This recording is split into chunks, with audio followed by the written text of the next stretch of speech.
Mon père a dit c'est trop risqué et quand j'ai demandé 50 000 € pour ma start-up tech et a donné 200 000 € à mon frère pour une voiture de luxe et ses projets ratés.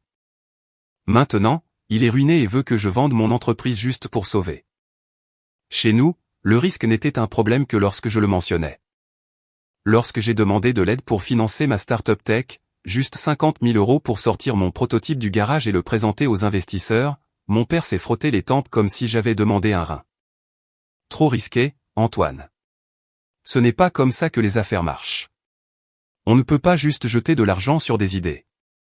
Sois reconnaissant de ce que tu as. C'est drôle, car lorsque mon frère, Louis, a voulu une 4e chance pour son entreprise de conseil en marque de luxe, papa lui a viré 200 000 € et une toute nouvelle Peugeot 508 avec des sièges en cuir rouge. Il faut dépenser de l'argent pour en gagner, a-t-il dit. Cette fois, il a même fait un clin d'œil comme s'il nous offrait une sagesse venue du ciel. À ce moment-là, je n'étais même plus choqué. Louis était toujours le favori. Si j'étais la roue de secours de cette famille, il était le volant plaqué or. En grandissant, il échouait bruyamment à tout et était applaudi pour avoir eu le cran d'essayer.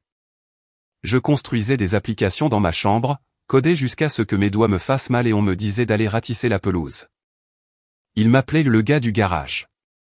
Louis avait trouvé ça. Maman a ri si fort qu'elle s'est étouffée avec son vin la première fois qu'il l'a dit. Papa appelait ça des taquineries fraternelles inoffensives.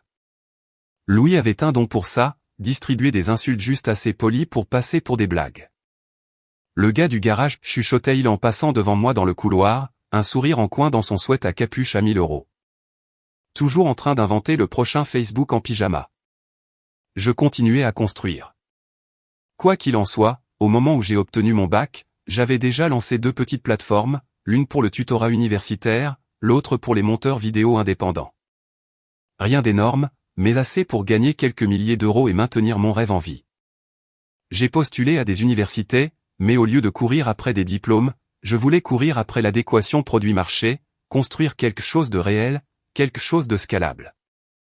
Mon idée était simple, du moins sur le papier. Un outil de collaboration en temps réel basé sur l'IA qui permettait aux créateurs et aux monteurs de travailler à travers les fuseaux horaires avec une synchronisation automatisée, un balisage de scripts et un suivi de version. En gros, Google Doc pour la vidéo, mais en mieux. J'ai passé 1 an à prototyper. J'ai décroché des petits boulots de back-end en freelance, dormi sous mon bureau, vécu de caféine et de sachets de beurre de cacahuète. J'ai présenté le produit à quelques créateurs de contenu, et les premiers retours ont été solides.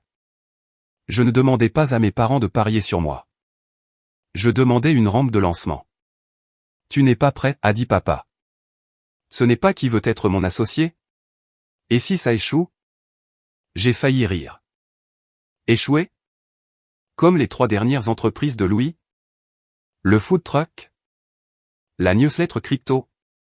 Le Kickstarter raté pour des ouvre-bouteilles ergonomiques? Louis avait des cartes de visite imprimées avant d'avoir un plan. J'avais un prototype fonctionnel et une liste d'attente de bêta-testeurs. Mais non, j'étais trop risqué. Il n'a même pas lu mon dossier de présentation. Cette nuit-là, je suis resté éveillé dans mon ancienne chambre, la même avec le papier peint qui s'écaille et les câbles Ethernet enroulés comme des lianes autour de mon bureau. Je ne cessais de rafraîchir ma boîte de réception, espérant une sorte de miracle. Au lieu de cela, j'ai entendu Louis arriver dans l'allée, sa nouvelle Peugeot ronronnant comme un chat gâté et papa riant depuis le Porsche. Je n'ai pas pleuré. J'ai juste fait mes bagages et suis parti avant le lever du soleil. Pas de drame, pas de cris, juste le silence. Le même silence que j'avais eu toute ma vie. J'ai atterri sur le canapé de mon ami Julien en centre-ville. Pas vraiment idéal, mais son appartement avait le Wi-Fi, du bon café, et quelque chose que la maison de mes parents n'avait jamais eu, du soutien. La famille de Julien tenait une petite imprimerie, et ils m'ont laissé m'installer dans leur arrière-boutique. Un coin poussiéreux, une chaise qui grince, et un radiateur qui cognait comme s'il avait des souvenirs de guerre. C'était parfait. Pendant les 3 mois suivants, j'ai travaillé comme un homme possédé. J'ai envoyé des emails aux investisseurs en capital risque, j'ai envoyé des messages directs à des investisseurs providentiels sur LinkedIn, je me suis présenté aux journées de démonstration avec des suites à capuche tachées de café et les nerfs à vif. Chaque nom me rendait plus affamé. Chaque présentation ignorée rendait la suivante plus percutante. Puis finalement, enfin, j'ai eu ma chance. Un accélérateur de start-up spécialisé dans la technologie m'a offert une place dans sa promotion de printemps. Ils ne donnaient pas de chèque tout de suite, mais ils m'ont donné quelque chose de mieux, du mentorat, de l'exposition et un bureau à côté d'autres personnes tout aussi privées de sommeil et obsédées que moi. J'ai appelé papa cette nuit-là. Je pensais qu'il serait peut-être fier. Peut-être qu'il dirait « Bon travail, mon fils ». Il n'a pas répondu. Maman a répondu par SMS 2 heures plus tard. « Désolé, ton père dîne avec Louis. Je lui dirai que tu as appelé. » Bien sûr. C'est là que j'ai compris. Ils n'attendaient pas que je réussisse. Ils attendaient que j'échoue juste pour dire « je te l'avais dit ». Mais ce n'est pas ce qui s'est passé. 6 mois après le début du programme d'accélération, tout a changé. Je mangeais toujours des nouilles instantanées au petit déjeuner et je répondais aux emails en tremblant de surdose de caféine. Mais pour la première fois de ma vie, les gens écoutaient. La start-up, désormais appelée Synchro Pro, avait de l'attraction. Les bêta-testeurs l'utilisaient réellement, ne se contentant pas de s'inscrire et de disparaître. Un monteur l'a utilisé pour un documentaire YouTube et m'a envoyé un message, ça nous a fait gagner 40 heures de révision. Comment ça n'existait pas déjà? Ce seul message. Je l'ai imprimé et épinglé au mur au-dessus de mon petit bureau comme si c'était un diplôme. Puis vint l'article du journal Le Monde économique. L'un des mentors de l'accélérateur avait tranquillement transmis ma démo produit à un journaliste qu'il connaissait. Et je ne pensais pas que ça donnerait quoi que ce soit. Mais soudain, je recevais des demandes d'interview, des podcasts demandant des participations, même des influenceurs sur Instagram me contactant pour un accès anticipé. Le titre disait « Du garage à la croissance, comment un jeune de 22 ans réinvente la collaboration vidéo ». Je n'ai pas pleuré, mais j'ai définitivement envoyé le lien à ma mère. Pas de réponse, même pas un « waouh », juste le silence. Je l'imaginais le lire à côté de Louis. Les deux levant les yeux au ciel. Je pouvais presque l'entendre dire « Eh bien, n'importe qui peut être dans le monde économique ces jours-ci. Tout est de la promotion payante maintenant, n'est-ce pas ?» Pendant ce temps, l'Instagram de Louis était devenu silencieux. Fini les selfies travail et succès avec mallette et 100 points dans la voiture, les mises en scène flashy avec des livres de business qu'il n'avait visiblement jamais lus, et les réels montrant des astuces de productivité pendant qu'il se filmait en train de faire la sieste. J'avais appris par Julien, dont le cousin travaillait dans un lave-auto local, que Louis avait été aperçu en train de supplier le gérant pour un emploi à temps partiel avec sa Peugeot. Cela n'a pas dû être une conversation amusante. Il s'avère que sa dernière start-up de conciergerie de luxe s'était effondrée après qu'une influenceuse l'eût dénoncé pour avoir volé son forfait d'itinéraire et l'avoir revendu. Des poursuites en cours, des investisseurs partis. L'argent brûlé en moins de 9 mois. On ne peut pas gérer une entreprise avec des tableaux Pinterest et des bonnes vibes. Je n'ai pas dit un mot. Ni à lui, ni à mes parents. J'ai juste construit. 6 mois plus tard, Synchro Pro a obtenu son premier tour de table. Un beau montant de 750 000 € de 3 investisseurs providentiels qui croyaient en la plateforme. Je vivais toujours dans l'arrière-boutique de la famille de Julien, portant toujours les 3 mêmes suites à capuche en rotation. Mais j'avais soudainement quelque chose que je n'avais jamais eu auparavant, de l'influence. Et oh, l'univers aime l'ironie. Parce que la même semaine, mon téléphone a sonné. Papa. Pas un SMS, pas un message vocal, un véritable appel téléphonique, comme s'il avait oublié que nous n'avions pas parlé depuis qu'il avait ignoré ma première demande de financement. J'ai laissé sonner 2 fois, puis j'ai décroché. Sa voix était calme, presque répétée. « Salut, Antoine, je voulais juste te féliciter. Nous avons vu l'article et ta mère a dit que tu avais vraiment travaillé dur. » Je n'ai rien dit. Je voulais voir où cela menait. « Eh bien, a-t-il poursuivi. Nous nous demandions si tu avais le temps de passer. Juste des affaires de famille, tu sais. » J'ai failli rire. Affaires de famille. C'était fort. J'ai accepté par curiosité plus que tout. Lorsque je suis arrivé dans leur allée 2 jours plus tard, la première chose que j'ai remarquée était l'absence de la Peugeot. Puis j'ai vu Louis assis sur le porche, faisant défiler son téléphone fissuré avec la même posture abattue dont il se moquait de moi. La seule chose qui manquait était la chaîne en or. Je suppose qu'elle est partie en premier. Antoine, a dit papa, sortant avec une chaleur forcée. Mon fils, il ne m'avait pas appelé ainsi depuis des années. Nous nous sommes assis à la table de la cuisine, la même où je lui avais un jour présenté ma start-up et où on m'avait dit d'aller plutôt tondre la pelouse. Sauf que maintenant il y avait une tension. Maman était agitée. Louis ne voulait pas établir de contact visuel. Papa s'est éclairci la gorge comme s'il était sur le point de donner un discours. Louis traverse une période difficile. Euphémisme du siècle. Et nous pensions, a-t-il continué lentement. Puisque ton entreprise marche bien maintenant, très bien.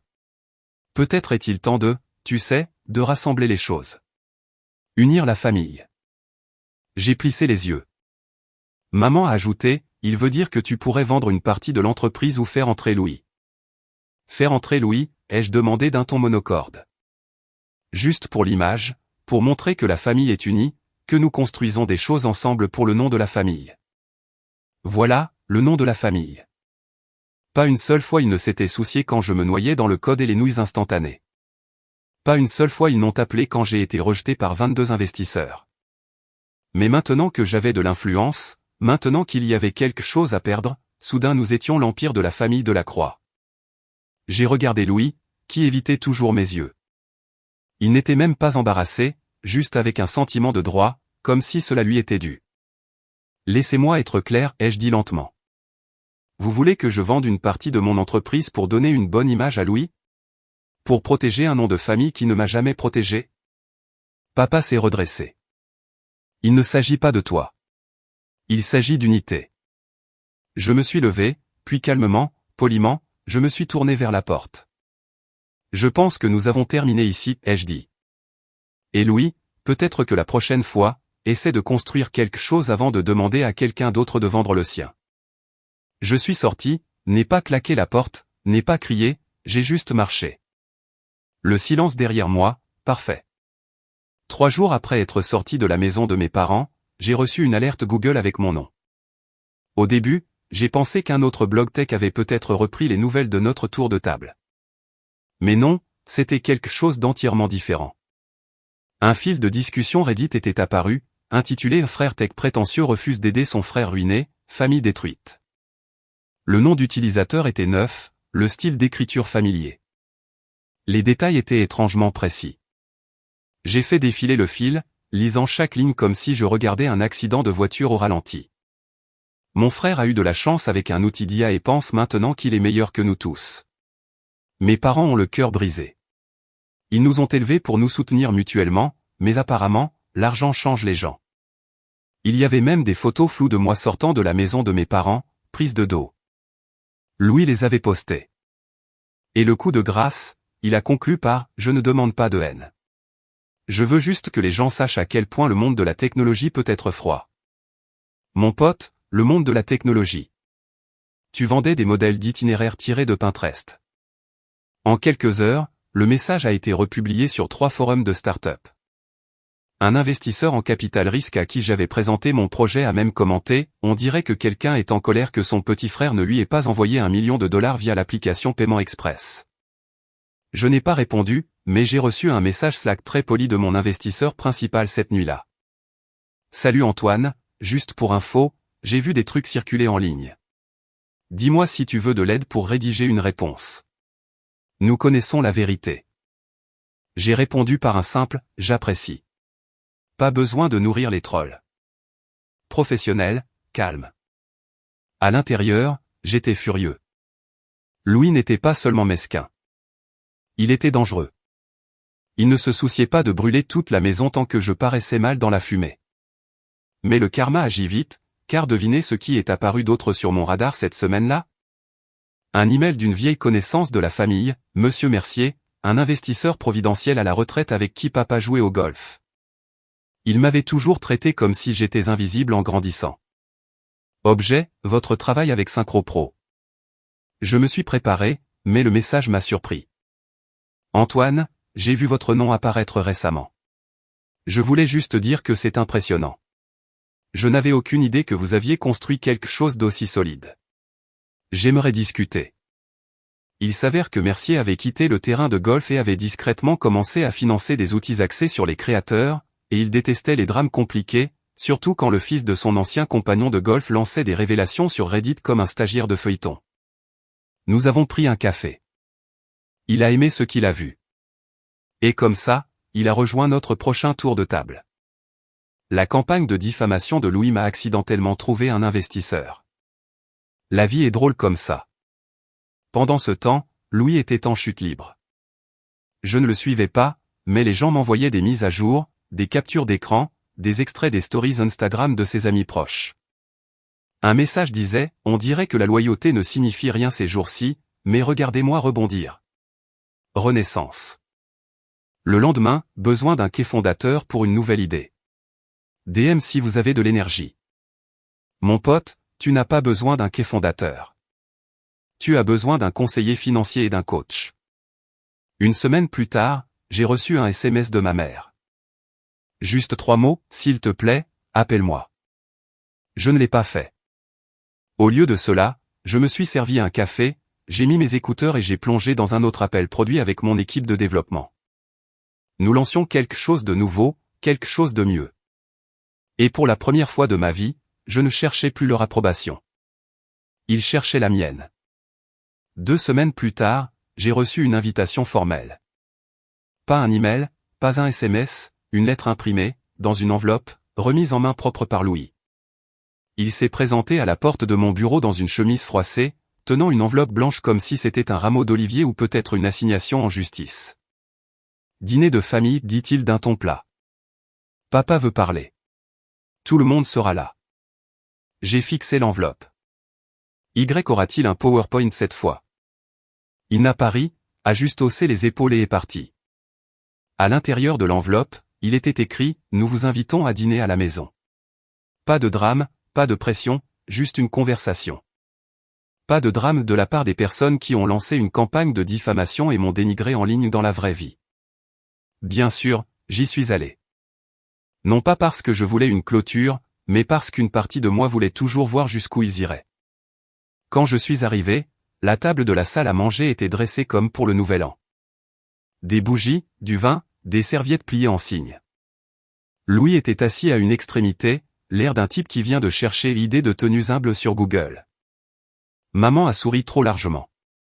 Papa a commencé par « Tu as l'air bien. Vraiment épanoui, mon fils. » Je ne m'étais même pas encore assis. Allons droit au but, ai-je dit. Papa a toussé maladroitement. D'accord. Alors, nous avons réfléchi à l'héritage. Le voilà encore. Héritage, nom de famille, unité, tout cela pour dire, nous avons foiré, mais nous aimerions vraiment un sauvetage maintenant. Il s'est éclairci la gorge et a fait un geste vers Louis. Ton frère a fait des erreurs, c'est sûr, mais il a une vision. Et nous pensons. Vous pensez, ai-je coupé, que si je mets son nom sur mon entreprise, les médias ne le traiteront plus de blague. Silence. Maman a ajouté, chérie, il ne s'agit pas de l'entreprise. Il s'agit de guérison. Cette famille a été fracturée trop longtemps. Guérison, ai-je répété d'un ton monocorde. Juste après que Louis ait essayé de griller ma réputation sur Internet. Louis a finalement parlé. Ce n'était pas personnel, mec. J'étais juste en colère et désespéré. Oh, ça va mieux, ai-je dit en sirotant mon eau. Aurait dû ajouter un hashtag pardonne-moi, frère. Papa a essayé de reprendre le contrôle. Nous voulons proposer quelque chose, un partenariat. Tu vends une participation majoritaire à une entreprise que nous avons examinée. Je me suis étouffé. Vous voulez que je vende mon entreprise? Pas toute, a dit papa rapidement. Juste assez pour apporter du capital et de vrais esprits d'affaires. Ça aidera à faire table rase, à reconstruire notre nom. Notre nom? Cet homme ne se souvenait même pas du nom de mon produit il y a 1 an. Maintenant, il voulait relooker le travail de ma vie en une histoire de rédemption familiale. J'ai posé mon verre. Permettez-moi de poser une question, ai-je dit. Où étiez-vous quand j'ai demandé de l'aide? Quand je vous ai supplié de lire mon dossier de présentation? Quand je dormais sur le sol de Julien, mangeant des barres protéinées périmées et pitchant des investisseurs qui m'ont ignoré pendant des mois. Personne n'a parlé. Et maintenant vous voulez que je vous cède le contrôle de la seule chose que j'ai construite pour que vous puissiez effacer les erreurs de votre fils et sauver la face au club de golf? Maman avait l'air de vouloir pleurer. Louis avait l'air d'avoir déjà pleuré. Mais je n'étais plus en colère. Je n'étais même plus triste. J'en avais fini. Je me suis levé. Si l'héritage est si important, ai-je dit, créez votre propre entreprise. Reconstruisez votre propre nom. Je l'ai fait. La voix de papa s'est brisée. Mon fils, sois raisonnable. Tu le regretteras. J'ai fait une pause devant la porte. Non, ai-je dit calmement. Vous regretterez de ne pas avoir cru en moi quand ça comptait vraiment. Et puis je suis parti. Pas de serviette en signe. Pas de câlin d'adieu. Juste une marche tranquille vers ma voiture, le cœur battant. Pas de rage cette fois, mais de soulagement. Le chapitre se fermait, et j'écrivais la fin. Le lendemain matin, j'ai reçu un SMS de ma mère. Nous ne voulions pas te faire de mal. Tu es juste si différent maintenant. Difficile à atteindre. Je n'ai pas répondu. Non pas parce que j'étais en colère. Plus maintenant. Mais parce que j'avais enfin compris quelque chose. Ils n'essayaient pas de réparer la famille. Ils essayaient de réécrire l'histoire. Faire de Louis le visionnaire incompris. Faire de papa le patriarche sage qui savait quand intervenir. Faire de moi le fils rancunier qui a eu de la chance et a oublié ses racines. Mais les racines n'ont pas d'importance si le sol était empoisonné au départ. La même semaine, mon entreprise a lancé une nouvelle mise à jour. Rien de flashy, juste de meilleurs outils de flux de travail, une interface utilisateur plus étroite, une synchronisation plus fluide. Mais ça a quand même explosé. Une critique virale sur TikTok par un créateur de contenu avec 6 millions d'abonnés l'a qualifié d'outil le plus sous-estimé que nous ayons jamais utilisé. Du jour au lendemain, notre base d'utilisateurs a doublé. 2 jours plus tard, Wired a envoyé un email demandant une interview. Mon nom circulait enfin dans des endroits que ma famille ne pouvait pas contrôler et ne pouvait pas manipuler. Alors, bien sûr, Louis a fait ce que Louis fait de mieux. Il a posté une vidéo d'excuses. Dans sa voiture, garée quelque part suspectement près de mon bureau, l'air échevelé et brut. La légende disait, il est temps de prendre ses responsabilités. J'ai foiré. J'ai laissé la jalousie gagner. Mais j'aimerai toujours mon frère, et j'espère qu'un jour nous pourrons travailler ensemble. Il y avait tous les classiques, de la musique de piano dramatique, de faux reniflements, et même une coupure à mi-parcours où il a clairement vérifié un script. Il a obtenu 11 000 vues. Mais ce qui a vraiment attiré l'attention? Les commentaires. Il s'avère qu'Internet n'aime pas les arcs de croissance manipulateurs de gars qui ont essayé d'annuler leur propre frère. Quelqu'un a trouvé le fil Reddit que Louis avait créé. Quelqu'un d'autre a posté les photos floues qu'il avait prises. Quelqu'un d'autre a déterré d'anciens tweets où Louis se moquait de la culture geek et des pros de la technologie 5 mois avant que je ne clôture mon tour de table. En 48 heures, les excuses de Louis étaient devenues un mème. Encore plus drôle, The Verge a publié un article sur la rivalité fraternelle et la technologie et a utilisé notre histoire comme introduction. Ils n'ont pas nommé Louis directement, mais la description était indéniable, un fondateur a construit une application dans un garage tandis que sa famille se moquait de lui. Maintenant, le drame en ligne de son frère a ironiquement augmenté la visibilité de la plateforme. Quand j'ai vu cette ligne, j'ai tellement ri que j'ai dû couper mon appel Zoom. Mais le meilleur, l'investisseur à qui papa a essayé de me faire vendre l'entreprise. Ils m'ont envoyé un email non pas pour acheter Synchro Pro, mais pour me demander si je voulais conseiller leur division média sur les outils numériques. Votre frère nous a contactés en premier ont-ils écrit, mais après une diligence raisonnable, nous vous préférons. Papa a dû adorer celle-là. Louis a cessé de publier pendant un certain temps. Le silence était assourdissant. Quant à mes parents, ils ont essayé de se regrouper. Maman a envoyé des messages comme « Pouvons-nous parler en privé, et mettons les choses au clair, papa ?» Il a opté pour un classique « Tu es toujours notre fils, mais ce n'est pas ainsi que les familles se comportent. » J'ai fixé cela pendant longtemps. Non pas avec colère, juste avec étonnement. Parce qu'après tout, les rejets, le favoritisme, l'éclairage au gaz, ils croyaient toujours que j'étais le problème. J'ai rédigé une réponse, puis je l'ai supprimée. Au lieu de cela, j'ai fait une capture d'écran de l'article de The Verge, celui avec l'histoire du fondateur de garage, et je l'ai envoyé par SMS. Pas de mots, juste l'image. 10 minutes plus tard, j'ai reçu un seul SMS de papa, nous ne te demanderons plus jamais rien. C'était la première fois qu'il tenait une promesse. J'ai été invité à parler lors d'un sommet local de start-up. L'un de ces événements mi-technologie, mi-investisseurs, rempli d'étudiants trop enthousiastes et de gars plus âgés en gilet Patagonia faisant semblant de comprendre TikTok. Le titre du panel, Construire dans l'obscurité, les fondateurs qui ont été ignorés avant de réussir. Je n'ai même pas hésité. Je savais exactement ce que j'allais dire. L'événement s'est déroulé dans cet immense entrepôt réaménagé. Des ampoules Edison partout, des chariots à expresso éphémères, des gens portant des t-shirts d'entreprise comme des armures. J'ai apporté mon habituel sweat à capuche noire, sans logo. Je les ai laissés deviner.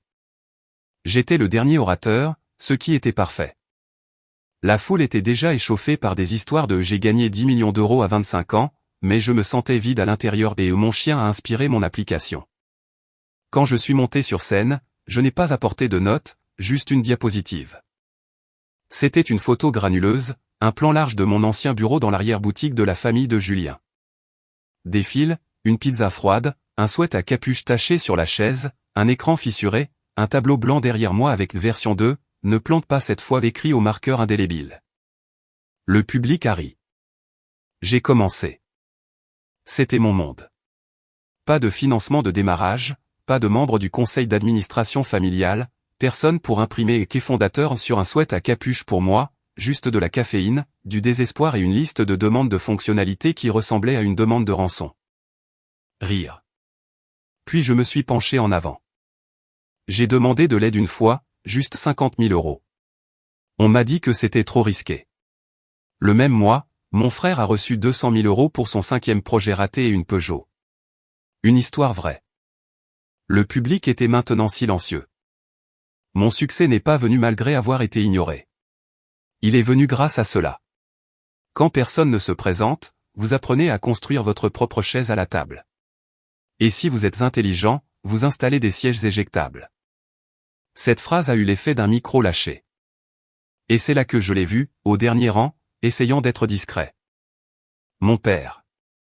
Il était assis, raide, les bras croisés, le visage illisible. Non, Louis, juste lui. Bien sûr. J'ai continué comme si je ne l'avais pas vu. Je n'ai jamais été le préféré. J'étais le plan B, peut-être qu'il trouvera quelque chose un jour, ce gamin. Mais voici le truc avec les moutons noirs. Nous nous lassons de la bergerie. Alors, nous construisons nos propres clôtures, notre propre maison, et finalement notre propre empire. Applaudissements. J'ai cliqué sur la diapositive suivante. Une capture d'écran nette et haute résolution du tableau de bord de SynchroPro. Plus de 3 millions d'utilisateurs actifs. Voici à quoi ressemble le risque maintenant. Applaudissements plus forts. J'ai terminé la conférence et suis descendu rapidement de la scène. Les gens se sont levés, ont applaudi. Quelques-uns ont demandé des photos. J'ai continué tout droit vers la sortie arrière, mais bien sûr, il a suivi. Antoine. Je me suis arrêté. Il était essoufflé. Cravate lâche, visage pâle. Je ne savais pas que tu parlais. Il a menti. J'ai juste hoché la tête. Tu aimes la diapositive? Il a tressailli. Je ne savais pas que tu ressentais ça, a-t-il dit plus doucement. Tu ne savais rien, papa, ai-je répondu. Tu étais trop occupé à sponsoriser l'enfant en or pendant que je codais à 3 heures du matin dans un placard de concierge. Il a essayé de se reprendre. Nous voulions juste le meilleur pour vous deux. Non, ai-je dit calmement. Vous vouliez le meilleur de moi. Pour lui? Il a baissé les yeux. Tu as fait ton point. J'ai souri. Non, le marché a fait mon point. Et puis je l'ai laissé là, entouré d'enfants de start-up prenant des selfies, des écrans affichant les statistiques de ma plateforme, et une seule chaise sur scène étiquetée fondateur, vide maintenant, mais personne ne se demandait qui l'avait rempli. Une semaine après le sommet, tout semblait plus léger. Les investisseurs doublaient leur mise. SynchroPro était passé de stable à fulgurant. Nos chiffres d'utilisateurs ont dépassé les 1,5 million comme si de rien n'était. J'avais des réunions avec des créateurs, des studios de post-production, même une plateforme de streaming qui voulait intégrer notre outil. Je vivais dans un endroit avec de la vraie lumière du soleil, de vrais murs qui n'étaient pas en contreplaqué. Et j'avais une équipe de 14 personnes qui s'en souciaient réellement. Personne n'a posé de questions sur mon frère. Personne ne m'a appelé le plan de secours. C'était paisible jusqu'à ce que maman apparaisse. Pas un SMS, pas un appel. Elle s'est physiquement présentée à mon bureau. Mon assistante est entrée, l'air nerveuse. Il y a quelqu'un ici qui dit qu'elle est votre mère. J'ai cligné des yeux. Elle a dit ça à voix haute? Elle a hoché la tête. Faites-la entrer. J'ai soupiré. Maman est entrée comme si elle ne m'avait pas ignoré pendant 2 ans, comme si elle n'avait pas co-signé le commentaire trop risqué ou applaudi quand Louis a montré sa Peugeot. Antoine, dit-elle, la voix tremblante comme si elle avait répété. Pouvons-nous parler? J'ai hoché la tête, principalement parce que mon équipe regardait à travers la vitre comme si c'était un drame Netflix. Nous nous sommes assis dans mon bureau. Elle a regardé autour d'elle comme si elle était dans un vaisseau spatial. C'est incroyable. Je veux dire, tu as vraiment construit quelque chose. Oui, ai-je dit sans aucune aide. Elle a dégluti. Je sais, et je regrette beaucoup. Vraiment. Je suis resté silencieux. Elle s'est penchée en avant. Mais ton père, il est en difficulté. Les relations d'affaires qu'il avait, elles s'épuisent.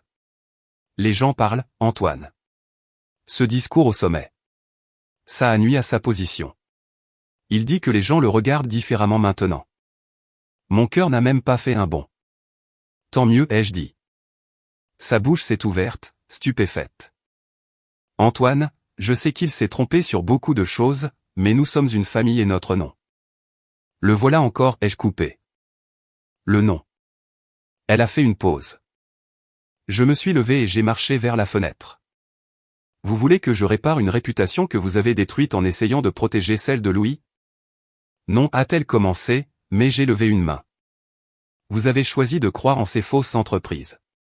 Vous m'avez regardé travailler en silence, me débrouillant, et n'avez rien dit parce que vous ne pensiez pas que j'y arriverais. Elle s'est emportée puis l'a immédiatement regretté. Je ne voulais pas dire.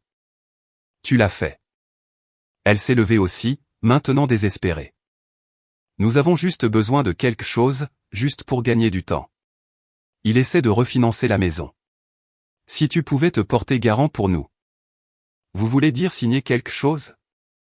Oui, juste ton nom. Juste pour faciliter le processus. Je me suis retourné lentement. Vous voulez que je co-signe un prêt pour protéger une réputation dont je n'ai jamais bénéficié? Elle n'a rien dit. J'ai marché vers mon bureau, j'ai pris une photo encadrée. Ce n'était pas ma famille. C'était mon équipe, nous tous. Après un lancement de produits, des boîtes à pizza, des suites à capuche, de grands sourires stupides. Je l'ai posé. Ceci, ai-je dit en tapotant le cadre, est ma famille maintenant. Son visage s'est brisé. Puis elle a essayé une dernière fois. Louis a traversé beaucoup de choses. Il ne demande rien pour lui-même, tu sais. Il a honte. Je l'ai regardé fixement. Il a assez honte pour se montrer sur le parking pour des excuses en selfie, mais pas assez pour s'excuser directement auprès de moi. Elle n'a pas eu de réponse. Je vous renvoie avec une seule chose, ai-je ajouté. Un nombre. Elle a levé les yeux, pleine d'espoir. 0. Elle a cligné des yeux. 0. 0 euros. 0 service. 0 conversation de plus sur l'héritage, j'ai fait une pause. 0 tolérance pour la culpabilité. Puis j'ai marché vers la porte et l'ai ouverte. Elle n'a pas bougé. J'ai hoché la tête vers le couloir. Elle est finalement partie. N'a pas pleuré. N'a pas claqué la porte. Juste partie. Alors qu'elle passait devant les bureaux à l'extérieur, l'une de mes développeuses a levé les yeux de son ordinateur portable et a chuchoté, « C'était ta mère ?» J'ai souri. Ça dépend de qui demande. Et je me suis rassis à mon bureau, entouré d'écrans affichant des graphiques de croissance, des tableaux de bord d'utilisateurs et mon propre nom enfin associé à quelque chose que j'avais construit. Aucun co-signataire requis. Je pensais que c'était la fin. Honnêtement, oui. J'avais imaginé qu'après le sommet, après que ma mère ait quitté le bureau sans même un dépliant, après le flop public de Louis et le silence radio de leur cercle social, il disparaîtrait. Mais ensuite, il y a eu un dernier email. Pas de maman, pas de papa. Pas même de Louis.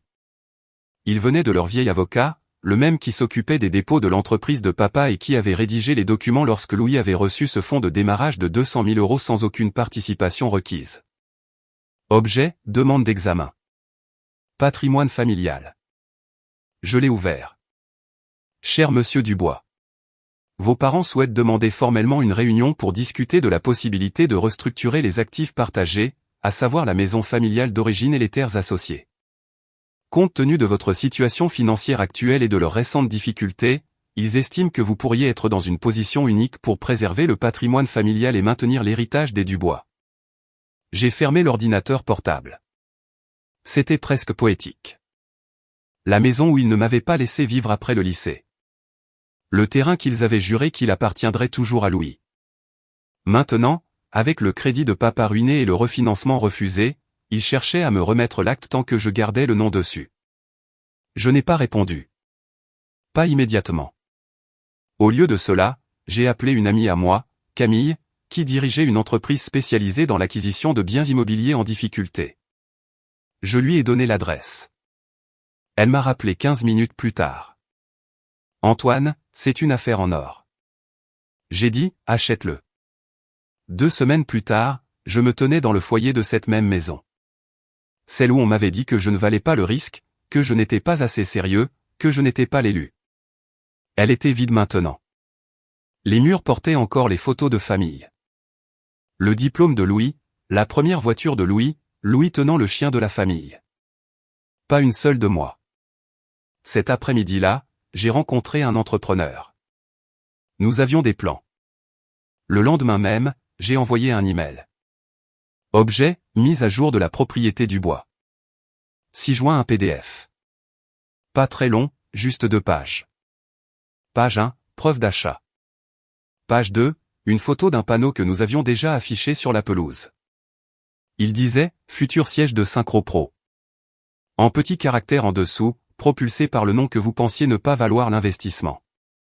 Je n'ai jamais reçu de réponse, mais une semaine plus tard, quelqu'un m'a envoyé une photo. C'était papa debout devant la propriété, fixant le panneau comme s'il l'avait personnellement trahi.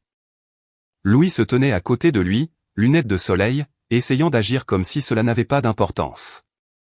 Mais la légende de la photo disait tout, héritage assuré, mais pas le vôtre. Cette nuit-là, j'ai organisé un dîner d'équipe dans le jardin de la maison. Nous avons fait griller des steaks, partager des verres et porter un toast à notre prochain grand lancement. Et alors que le soleil se couchait derrière le toit, j'ai regardé autour de moi les personnes qui avaient cru en moi avant que le monde ne le remarque. Personne n'a mentionné Louis ou papa ou les anciennes réputations parce que nous ne construisions pas un héritage pour eux. Nous construisions quelque chose de mieux, quelque chose qui n'avait jamais eu besoin de leur permission ou de leur nom.